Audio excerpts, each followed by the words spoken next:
comprendre qu'il vient sur les nuées ensemble. Il vient sur les nuées, les rois du monde s'inclineront.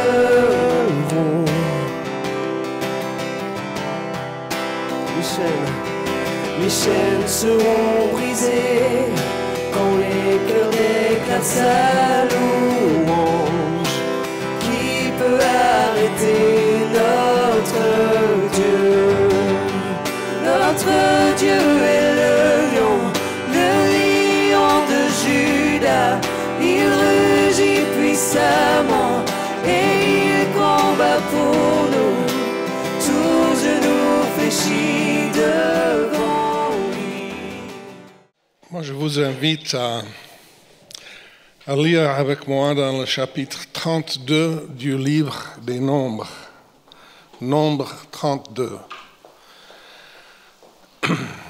Vous connaissez ce livre de Nombres? C'est l'époque où Israël devait errer dans le désert pendant 40 ans.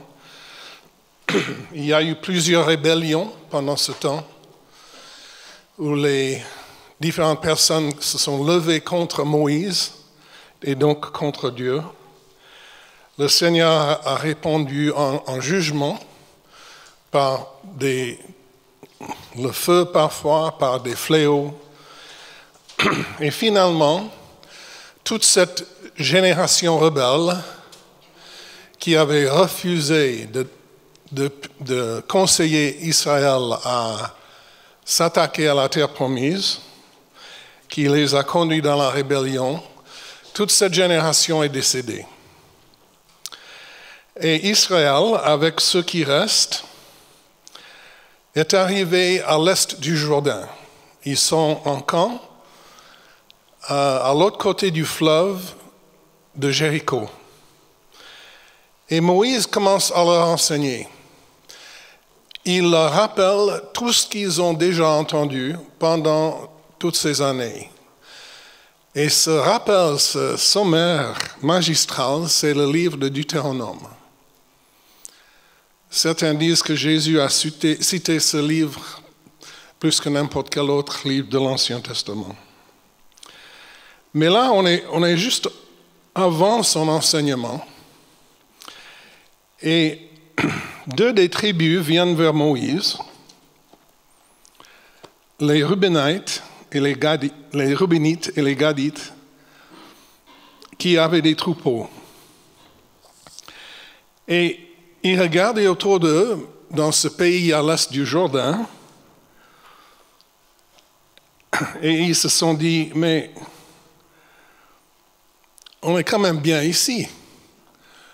Pourquoi traverser?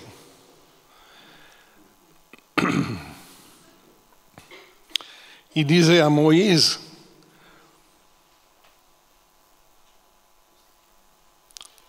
ici c'est un endroit approprié pour des troupeaux.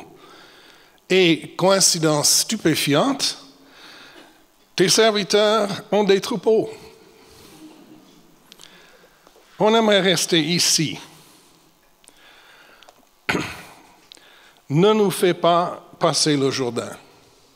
Et Moïse a réagi. Il a dit, non, mais franchement, vous n'allez pas me refaire ce coup. On a dû marcher dans le désert 40 ans à cause de vos pères. Alors, Moïse il était âgé maintenant, il ne voulait pas faire encore 40 années avec cette équipe. Il a dit non, non et non.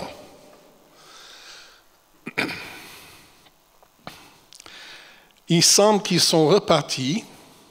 Moi, je les trouve très vaudois ici. Ils se sont dit, il doit y avoir moyen de moyenner. Donc, ils sont revenus à Moïse, au verset 16, avec une autre idée. Ils ont dit, mais d'accord, mais nous allons construire ici des villes pour nos enfants, des enclos pour les troupeaux, mais nous partirons à la tête de l'armée d'Israël et nous n'allons pas retourner ici à l'est du Jourdain avant qu'ils entrent dans leur héritage, leur possession.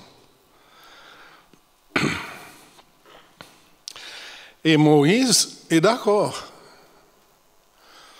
Il dit, si vous faites ça, si vous tenez votre promesse d'aller à la tête de l'armée d'Israël, de les aider à entrer dans l'opposition, d'accord, vous pouvez revenir ici et vous installer ici à l'est du Jourdain.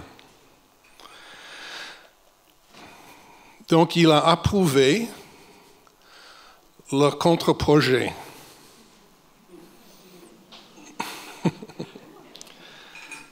Mais il n'a pas permis une votation.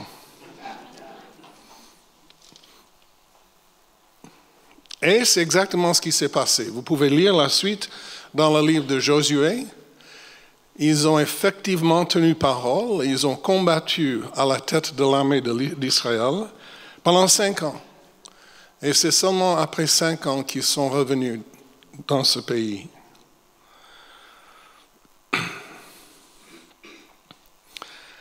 Mais je crois que Moïse a fait une erreur. Parce que ce n'est pas indiqué dans ce passage qu'il a demandé au Seigneur. Il a simplement approuvé. Parce que leur demande a été logique, raisonnable. On aime des propositions raisonnables.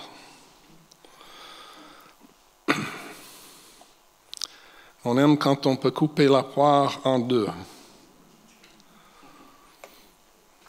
Mais c'est très dangereux.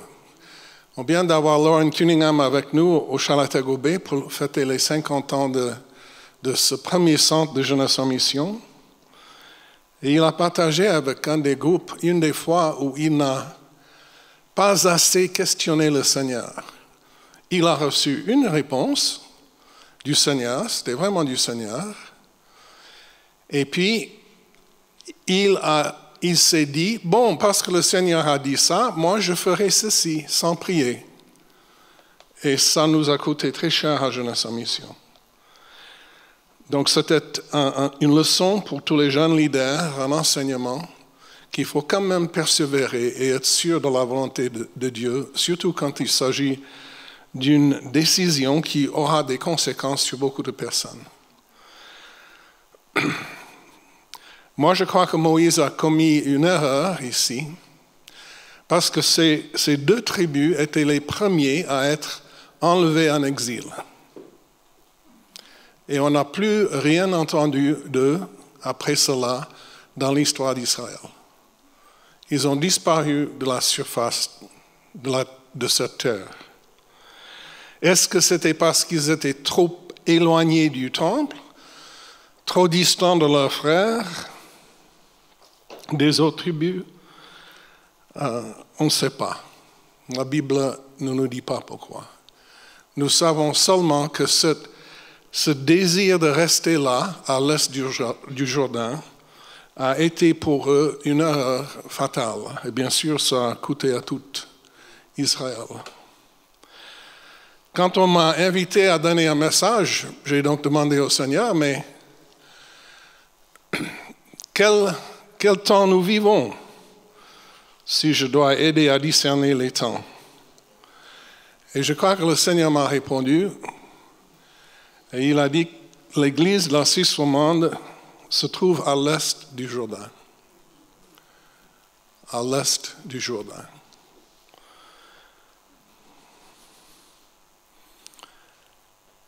Qu'est-ce que ça veut dire?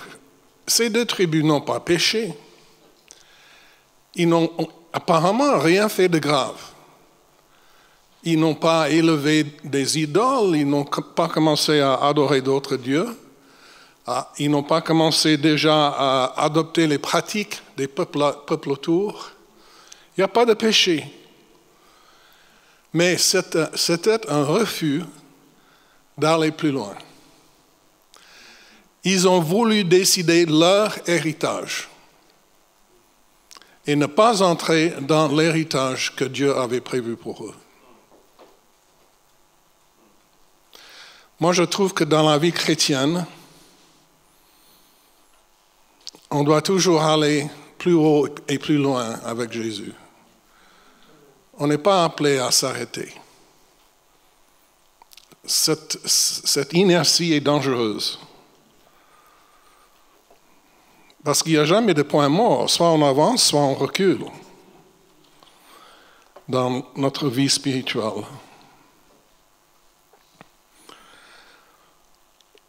il y avait une sorte d'autosatisfaction chez ces gens-là. Ah, nous savons mieux. Ce pays ici est parfait pour nos enfants et nos troupeaux. Et nous ne voulons même pas voir le pays que le Seigneur a choisi pour nous à l'autre côté du Jourdain. Parce que nous voulons rester ici.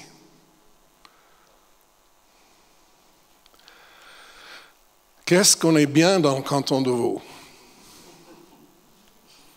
Et là, je suis sérieux. J'ai assez voyagé à Jeunesse en Mission, je n'aime pas partir en vacances.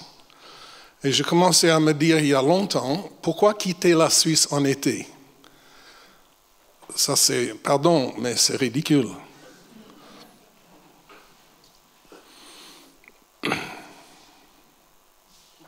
J'aime vivre ici. J'ai adopté ce pays et ce pays m'a adopté. Et comme tout bon Vaudois conservateur, je suis abonné à la nation. Je ne vais pas vous demander aux autres de lever les mains parce que c'est mal vu par certaines personnes. Ce n'est pas que je suis d'accord avec tout ce qu'ils disent, mais j'aime beaucoup avoir des sources d'informations alternatives. Je trouve que c'est un grand besoin de nos jours. Je crois que nous avons ce chapitre parce que c'est toujours une tentation pour le peuple de Dieu de s'arrêter. Parce que la terre promise, ce n'est pas la vie facile. Il y a des géants, il y a des villes fortifiées, il y a des batailles très dures, il y a des tentations très fortes, comme on découvre en Josué 7 avec Achan.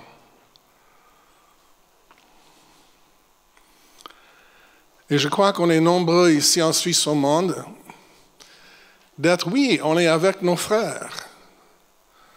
On prie pour Tony, on aime bien l'écouter. Et pour les autres qui sont quelque part dans les pays et les situations moins faciles, on ne les a pas abandonnés.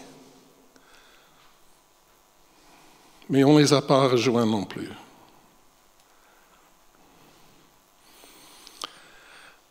Le Seigneur a dit à travers Samuel au roi Saül qu'il désirait de loin l'obéissance plutôt que le sacrifice.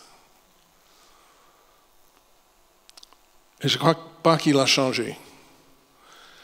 On voit à Jeunesse en Mission beaucoup de jeunes arriver et ils sont tout feu, tout flamme pour faire des sacrifices pour Dieu. Ils parlent de leur passion. Mais des obéissances très simples, ça c'est rare.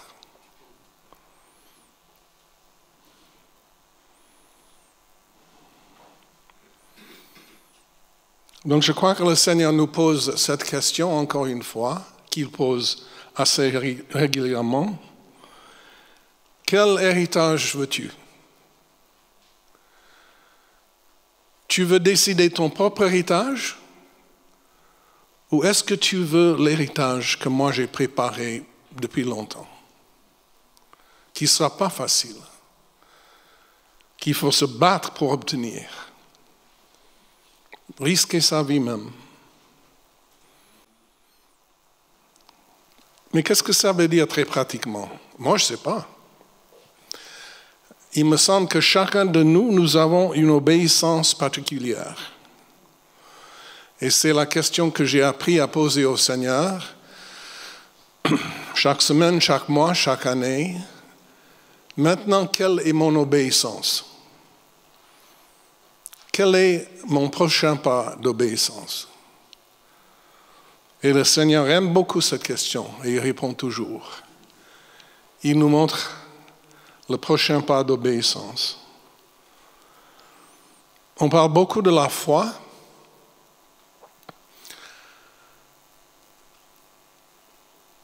Mais on oublie cet ingrédient clé de la foi qui est l'obéissance.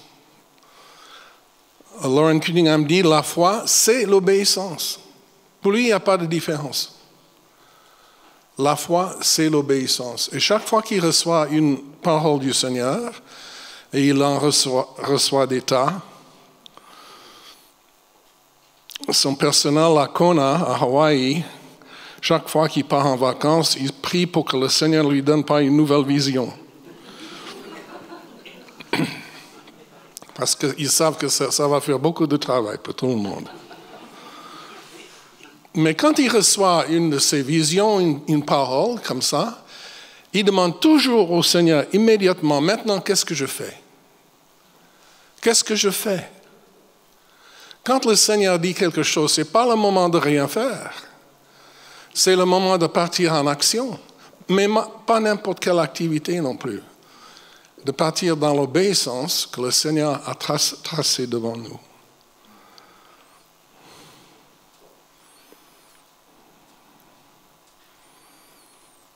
Est-ce que vous voulez regarder dans la distance? Il y a la terre promise là-bas. Il y a le fleuve, le Jourdain, les ruisseaux qui partent dans le Jourdain. Puis il y a des collines vertes à l'autre côté du fleuve. C'est brumeux, on ne peut pas voir très clair. Mais la terre promise est là. La terre promise est plus loin.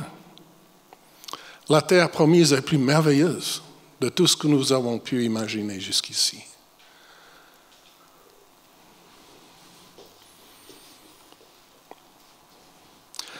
On se contentera de quel héritage?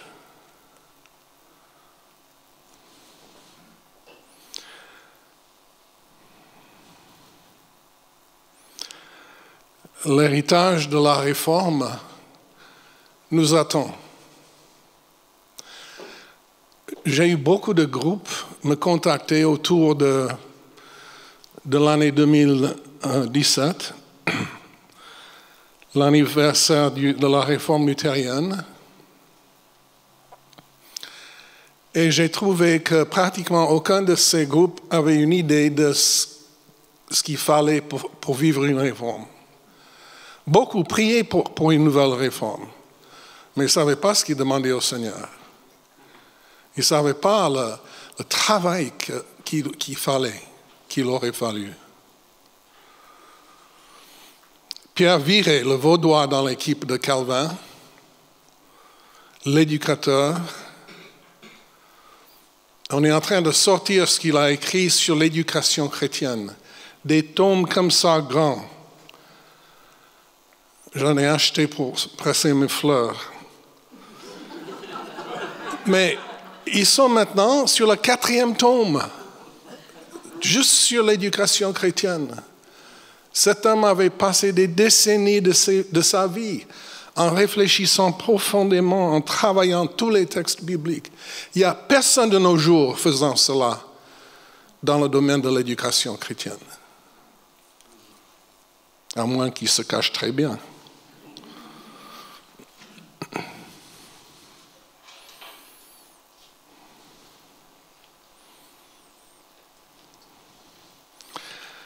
Dans ce psaume 2 que notre frère a lu pour nous ce matin, nous lisons que l'héritage du Fils, c'est les nations. C'est les nations.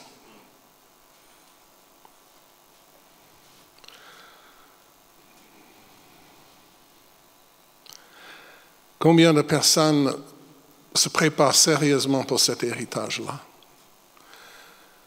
Jésus nous a dit, si vous êtes fidèles en peu de choses, je vous donnerai l'autorité sur 10 villes.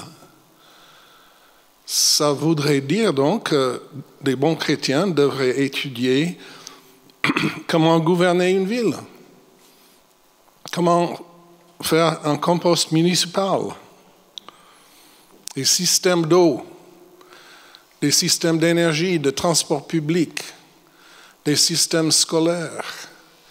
Et je sais, il y a des chrétiens qui étudient ces choses. Mais je trouve que nous devrions prendre cette parole du Seigneur plus sérieusement. Il veut nous donner de l'autorité sur des villes, des régions, même des nations.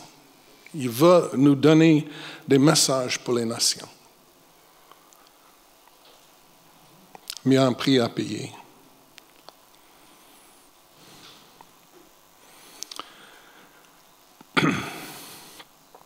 Sylvain, Qu'est-ce qu'on fait maintenant? J'ai déjà dit à Sylvain que je compterai sur lui pour l'application de cette parole.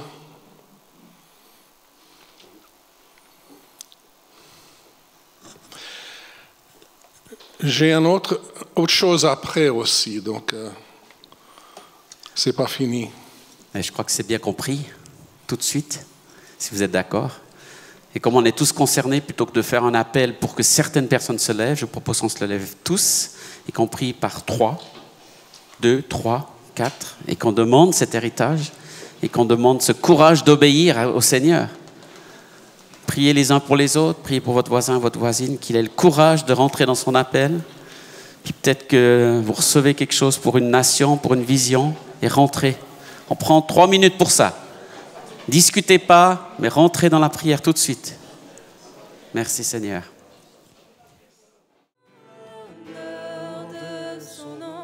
Nous crions, l'acclamons, gloire à Dieu, Jésus-Christ, sauveur du monde.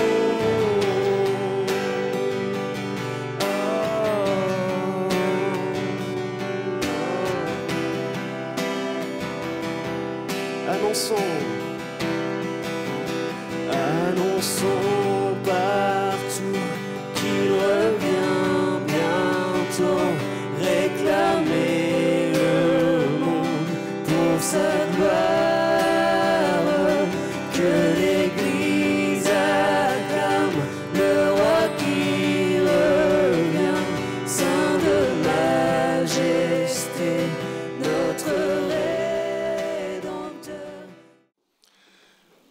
Et j'ai eu l'impression que je vous soumets qu'il y en a qui se sont arrêtés à l'est du Jourdain dans leur ministère de générosité, de donner des dons financiers, d'aider les pauvres, les démunis. Et il y en a qui sont restés à l'est du Jourdain dans leur vie de prière.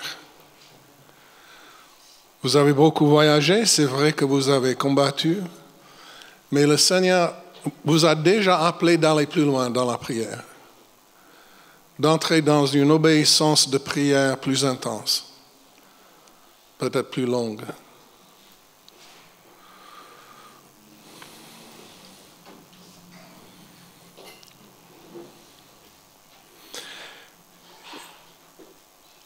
Christopher nous a parlé de aimer nos voisins. J'ai l'impression qu'il y a beaucoup plus qu'on pourrait faire dans ce domaine-là. Et il faut les aimer, pas à notre façon. Et ça veut dire normalement qu'un traité ne suffit pas. Oh, je me sens tellement aimé par ce chrétien qui ne me connaît pas, qui ne m'a rien dit, mais qui m'a obligé de prendre ce papier. Non.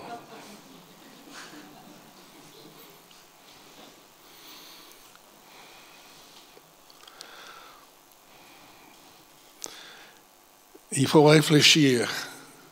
Comment est-ce qu'un vrai Vaudois va se sentir aimé? Là, il s'agit souvent d'une terrasse en fin d'après-midi. C'est juste pour vous aider à réfléchir un peu.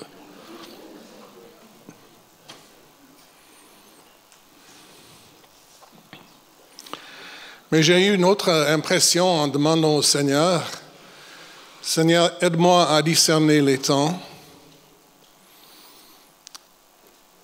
Et cela, j'ai aussi soumis à mes frères et sœurs tout à l'heure dans notre réunion de prière. Et c'est difficile.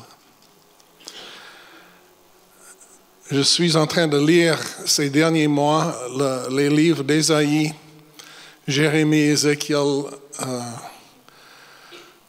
Joël, Amos. Et vous savez certainement que dans ces livres prophétiques, il est souvent question de jugement sur le peuple de Dieu. De jugement très sévère. Je suis toujours époustouflé quand je pense à... Je relis tous les détails que le Seigneur a donnés pour construire son temple. Mais Israël tombe dans la désobéissance radicale et le Seigneur envoie des étrangers détruire le temple. Qui l'avait imaginé? Il avait pourvu pour ce temple qui était un des bâtiments les plus grands et les plus beaux de l'époque. Et après, c'était en ruine, plus d'une fois.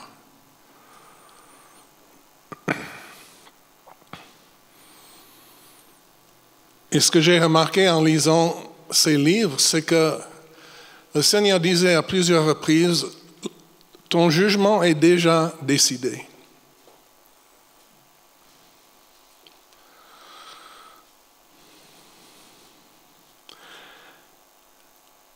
Et moi, j'ai eu l'impression qu'il m'a donné cette parole pour la Suisse aussi. Le jugement est déjà décidé. Et qu'il m'a dit, une tempête de jugement vient sur l'Occident. La dernière fois que ce genre de tempête s'est déferlé sur l'Europe, la Suisse a été épargnée. Mais cette fois, la Suisse ne sera pas épargnée.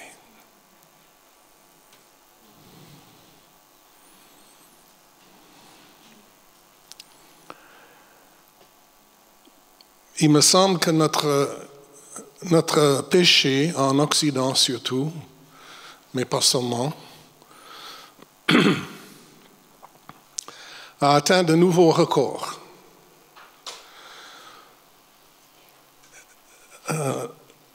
L'évêque anglais Newbigin a écrit un petit livre sur l'influence du siècle des Lumières sur l'Église et sur la mission. Et il dit ceci, au siècle des Lumières, on est chuté encore plus bas. Parce que c'était déjà le péché dans le jardin, d'accord, mais avec le siècle des Lumières et surtout la pensée cartésienne, nous nous sommes élevés comme juges de la vérité. C'est nous qui décidons ce qui est vrai ou pas. Et cet esprit est tellement fort dans l'Église qu'il y a des étudiants de deuxième année en séminaire et en école biblique qui décident quelles parties de la Bible sont vraies ou pas. Et la réforme a terminé quand la pensée cartésienne est entrée dans les séminaires protestants. 3 générations après Calvin. C'était fini. Mais ce qui s'est passé dernièrement, c'est encore pire. Le cartésien, la pensée cartésienne, c'est au sujet de notre détermination de la vérité, de la connaissance. Qu'est-ce qui est vrai? Et on doute tout. Moi, j'ai appris quelque chose. Quand je suis arrivé ici, je voulais comprendre les Vaudois. Il m'a fallu du temps. Et il y a un de mes étudiants qui parlait dans une réunion d'évangélisation de rue. Et il disait la première caractéristique d'un Vaudois, c'est la méfiance. Deuxième, c'est la méfiance. Mais la troisième, c'est la méfiance. Et j'ai dit, ah, je vois.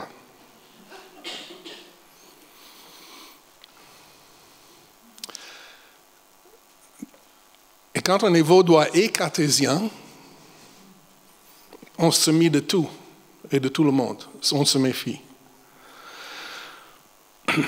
Mais comme j'ai dit dernièrement, c'est devenu encore pire. En enseignant aux jeunes et même aux enfants à l'école qui peuvent décider un bonjour s'ils veulent être masculin ou féminin.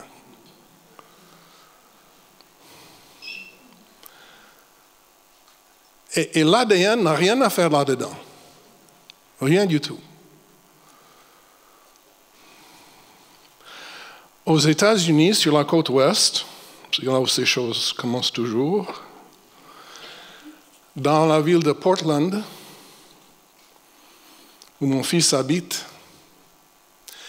il y a des gens qui ont décidé pas seulement d'être d'un autre sexe ce jour-là, mais ils ont décidé qu'ils sont vraiment des animaux.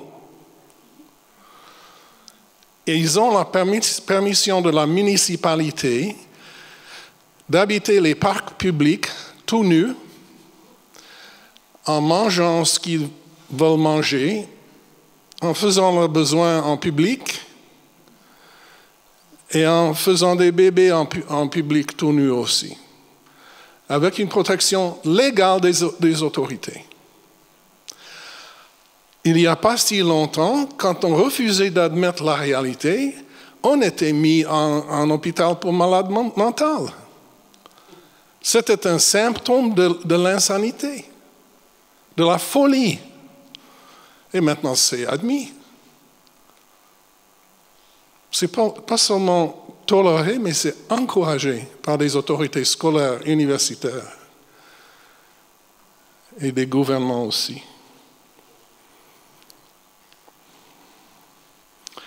Alors nous décidons ainsi pas seulement ce que nous pouvons savoir, ce qui est vrai, mais nous décidons ce qui est la réalité, sans regarder aux preuves, sans regarder à quoi que ce soit. Et je crois que dans la phrase de Newbigin, on a chuté de nouveau. Que faire? Ben, nous pouvons prier. Et je crois qu'en tant qu'Église, nous avons une grande opportunité. Lauren a aussi reçu cette impression qu'un jugement vient. Mais lui, il nous rappelle que dans tout jugement, il y a des possibilités qui s'ouvrent qui n'étaient pas là avant. Donc nous sommes nombreux ici, dans cette salle, à avoir prié pour un nouveau réveil en Suisse romande. On a prié pendant des décennies, certains d'entre nous. Peut-être que le Seigneur a dit, bon, vous voulez un réveil? Vous voulez que ce peuple s'ouvre à la parole et à l'esprit? OK, mais il y aura des changements. Ça nécessitera des changements. Parfois douloureux. Mais si nous sommes préparés, équipés, nous pouvons pas seulement survivre ce jugement, mais nous pouvons voir des milliers, des centaines de milliers de gens se tourner vers Dieu. Et il pourvoira à tous nos besoins, même au milieu de problèmes économiques. Daniel, quand il a vu dans les livres du prophète Jérémie que le temps pour l'exil d'Israël arrivait à sa fin, il a commencé à agir. Il n'a pas dit, bon, le Seigneur a dit que l'exil arrive à sa fin, très bien, on peut se détendre. Non, non, non. Il a commencé l'intercession très sérieuse. Et on peut lire sa prière très profonde en Daniel 9, presque le chapitre entier. Qu'est-ce qu'il a fait comme intercession? Il a confessé les péchés de son peuple. Lui n'était pas pécheur. Nous ne voyons pas Daniel pécher. Mais il s'est identifié avec les péchés de son peuple. Il a confessé ses péchés et le Seigneur a pu délivrer Israël de Babylone. Donc, c'est ma suggestion cet après-midi. C'est que je m'engage avec vous à prier plus sérieusement pour la Suisse, à confesser les péchés de la Suisse. Parce que d'une manière qu'on ne comprend pas très bien, quand un intercesseur confesse des péchés, ils sont pardonnés en quelque sorte. Ces péchés ne sont plus tenus contre la personne ou le groupe ou la ville ou le pays. Il y a une action de pardon dans les lieux célestes quand les intercesseurs se mettent sur la brèche.